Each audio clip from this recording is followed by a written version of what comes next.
In 1835, Andrew Jackson was the former president of the United States. And on one fine winter day, he was walking outside the Capitol building with his cane at his side, as he always had, when he was set upon by an assailant, someone who meant to do him harm, someone who meant to kill him, the first ever attempted presidential assassination. The man approached Jackson, pulled a revolver from his pocket, leveled it at Jackson, and pulled the trigger. The gun misfired. Well, old Hickory was not going to take this lying down. So he raised the cane, bam, bam, bam, down went the assailant, down but not out, for he remained a threat, and he still had the wherewithal to pull another pistol from his pocket. He raised it, leveled it at Jackson, pulled the trigger. Again, it misfired. What are the odds? Now, by this point, a scene was underway, and a crowd had gathered, and Jackson had his back because a number of people from Congress helped, including, among others, a certain congressman from Kentucky by the name of Davy Crockett. They subdued the man.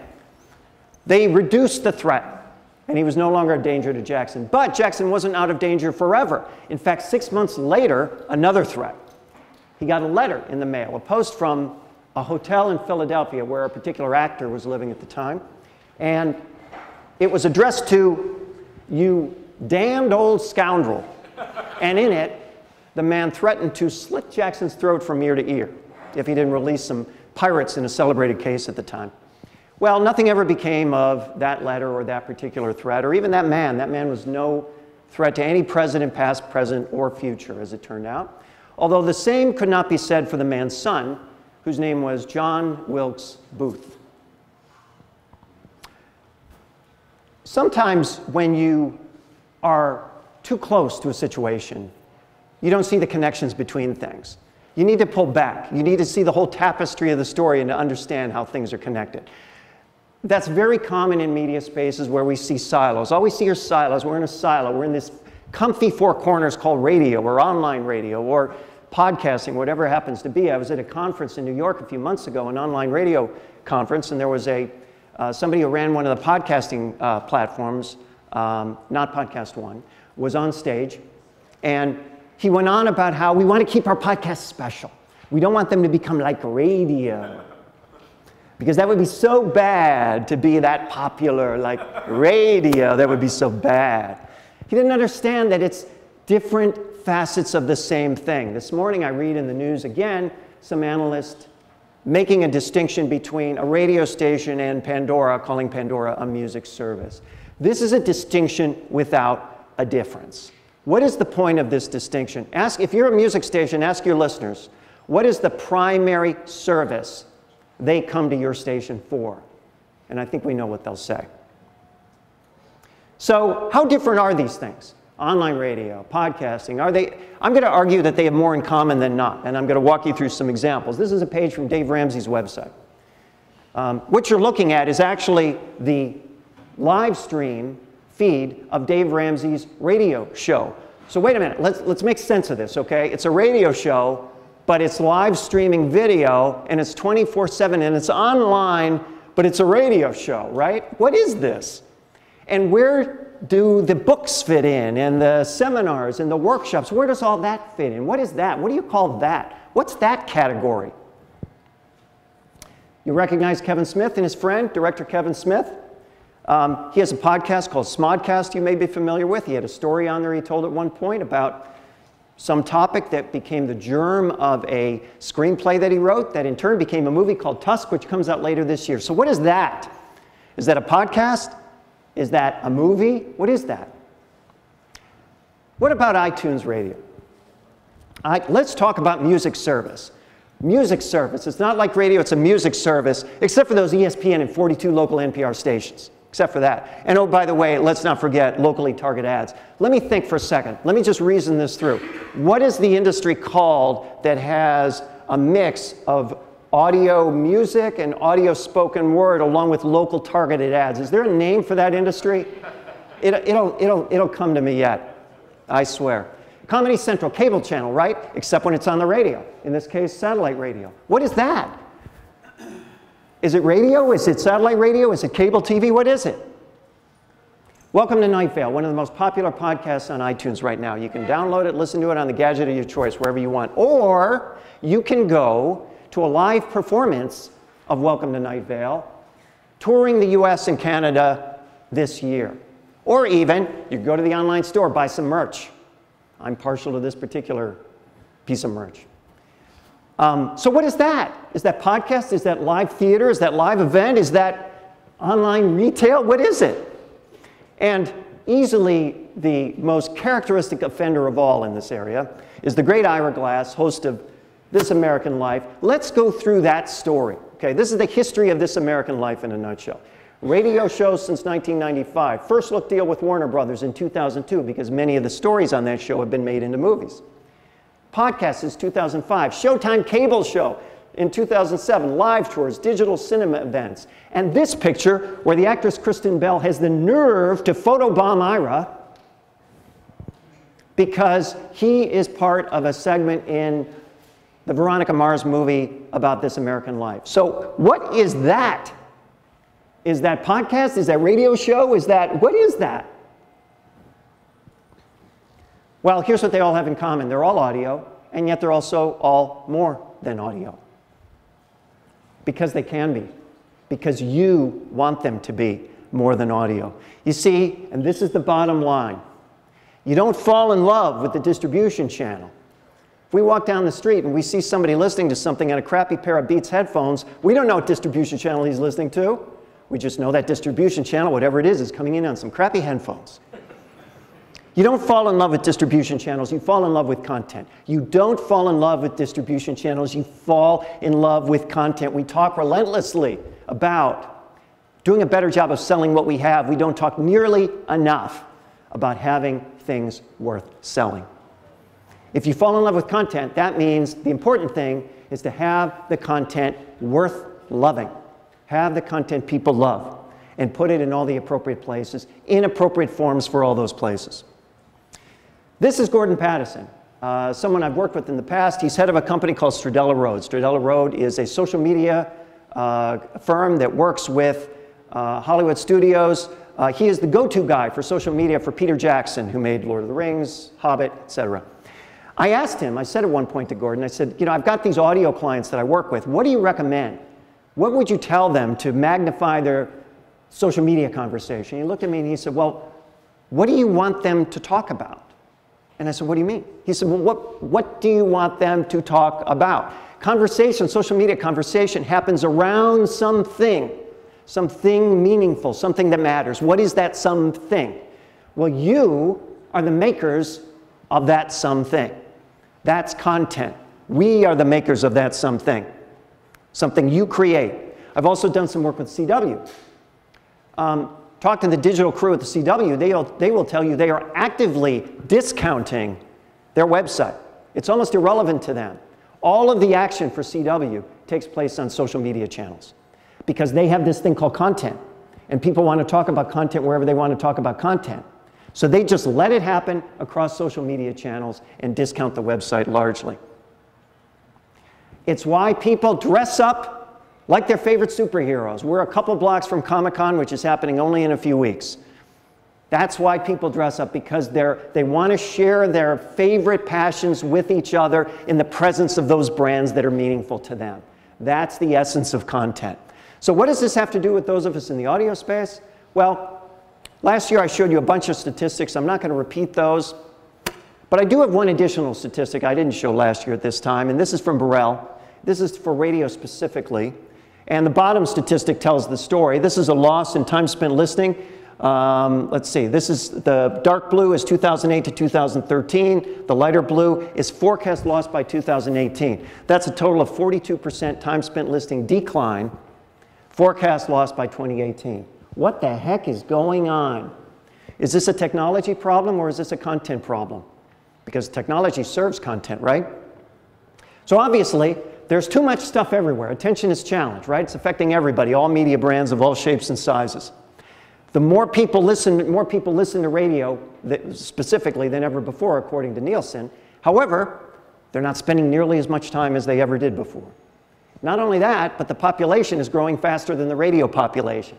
And none of that whole conversation about reach doesn't speak at all to engagement, interest, passion, relevance, all those factors that are so integral to what digital marketing is all about nowadays and the whole digital experience and why people make choices.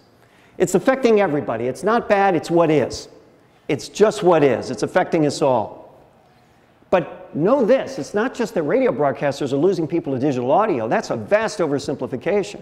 They're losing people to digital everything and everyone.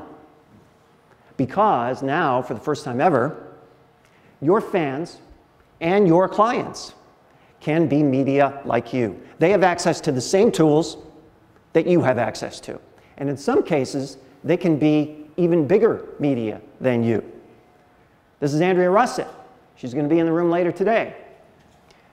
What does Andrea Russett have that your brand doesn't have? How about 50 million YouTube views? Now, what's the difference between a media brand and an individual with 50 million YouTube views? Nothing. Nothing. Ask her clients, they will tell you. That's on the fan side. On the client side, I don't need to tell you. Companies like Red Bull, which is the archetypical example. Red Bull Content Pool, Red Bull Mobile, Red Bulletin, Red Bull TV, RedBull.com, Red Bull Records, for God's sake. I mean, is this a company that sells, flavored drinks, or is this a media brand apart from all that?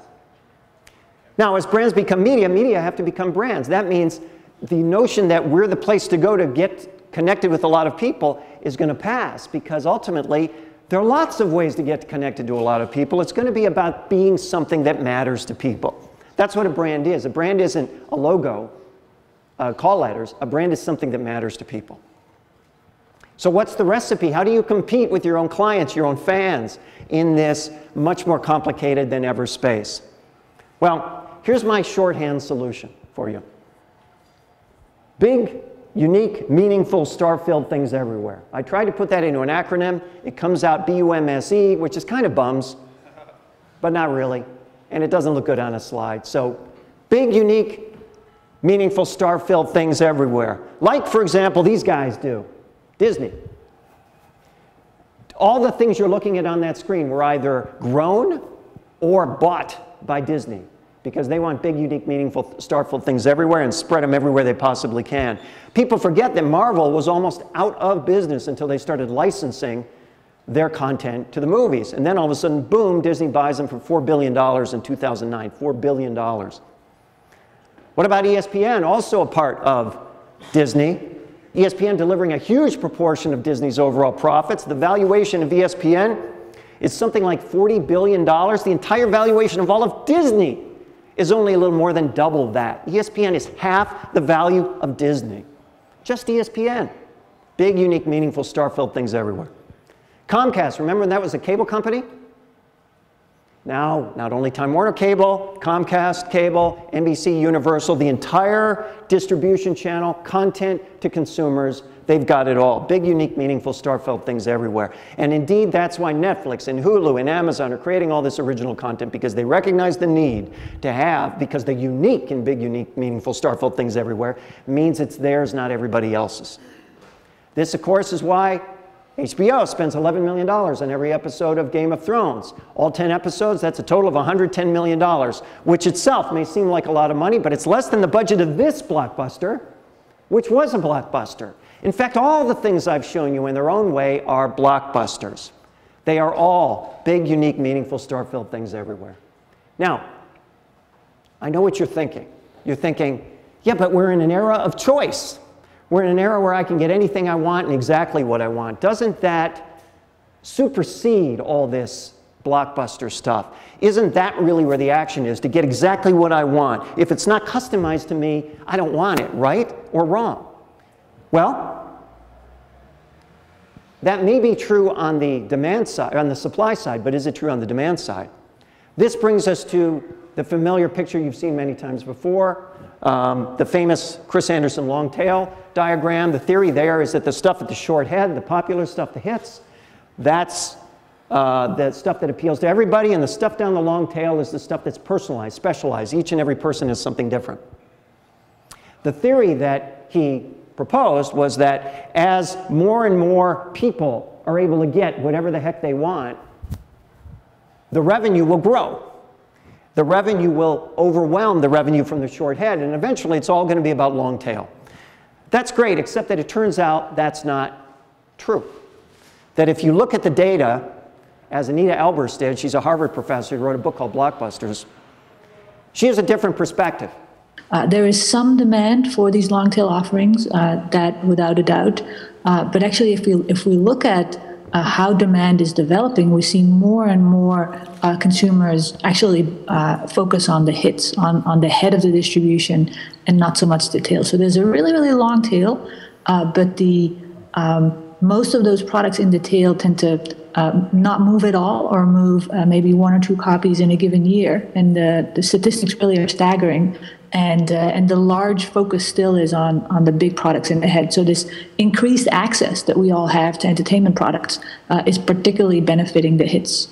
I mean, think about that. That's a startling conclusion. The more choices people have, the more important hits become, the more they embrace the hits. I'm reminded that a year ago at this event, Tom Conrad from Pandora said, you know, we try and push more variety through some of the channels, through some of people's stations, and they thumb them down.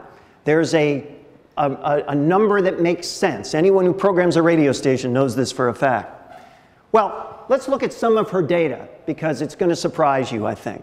She looked at the music industry, and the data she had, the latest data she had was for 2011.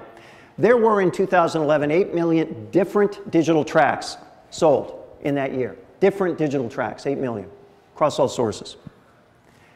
94% of those titles sold fewer than 100 copies. These dots represent 8 million titles, 8 million different titles. See this little red in the upper corner there? Those are the ones that sold more than 100 copies. That little tiny red in the upper corner. Oh, but that's not all. 74% sold fewer than 10 copies. 74% of all unique titles sold fewer than 10 copies. 1 out of every 3 sold only 1 copy. That means even the artist's mother didn't buy a copy. 1 out of every 3. We have Spotify here today. Spotify will tell you they have 20 million tracks. 20% or 4 million tracks have never been played at all. 20% never played at all. The long tail is really long, but the action's in the short head. Let's look at the short head. Let's look at the economics of the short head.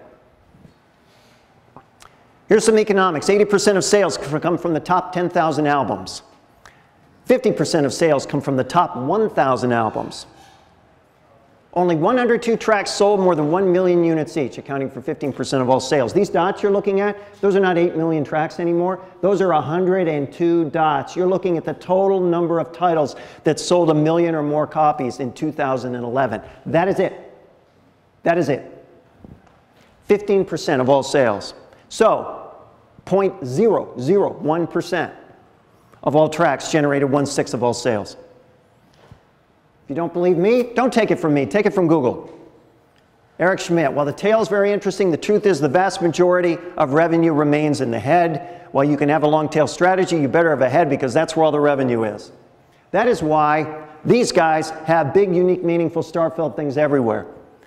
That is why this movie is coming to a theater near you in 2015, as well as a toy store, as well as a video game, as well as a theme park, no doubt. That's why these guys leverage big, unique, meaningful, star-filled things everywhere, called sports, sports personality, sports talent. That's why rights fees are going through the roof. That's why the sports teams themselves are hiring videographers and hiring editors and taking control of their own streams, because they recognize that the larger their own scale, it's their big, unique, meaningful thing, not yours. So they want to leverage it themselves because they can. That's why these guys have big, unique, meaningful, star-filled things across platforms. That's why these guys spend $100 million on House of Cards. That's why almost 50% of the cash flow for Sports Illustrated in any given year is derived from this one issue. This one issue, 50% of their cash flow. And this doesn't even have to do with sports, I'm told. That's why blockbusters of all kinds matter. That's why it's in fact called the blockbuster strategy. And again, Elber's talking specifically about movies here. Over 60% of the year's total surplus came from the studio's top 3 investments and 70% from the top 4 movies. The way to get there is by making sizable investments, not spreading the available budget across a larger number of smaller films. Sizable investments across a smaller number of assets. Big, unique, meaningful, star-filled things everywhere. That's how winner takes all. Now, in the audio space and the radio space especially, it's translated as, well, shut up and play the hits. There's a problem. And the problem is that music hits are not unique to you. That's somebody else's big, unique, meaningful, star-filled thing. You're the distribution channel if that's all you are. Where hits are commodities, you need hits that are all your own. What do I mean? I mean this list and so much more. Exclusive this, exclusive that, exclusive you name it. Exclusive things that aren't music, exclusive things that aren't around music, exclusive functionality. You know, the fact that I can vote songs up and down in Pandora is an exclusive functionality of Pandora compared to broadcast. Things that fit in the category of big, unique, meaningful, star-filled things. So the thumbnail from all this, the way I like to boil this down is with this pithy phrase, and that's go big or go home. Go big or go home. We don't think nearly enough about big in this space. So here's a model.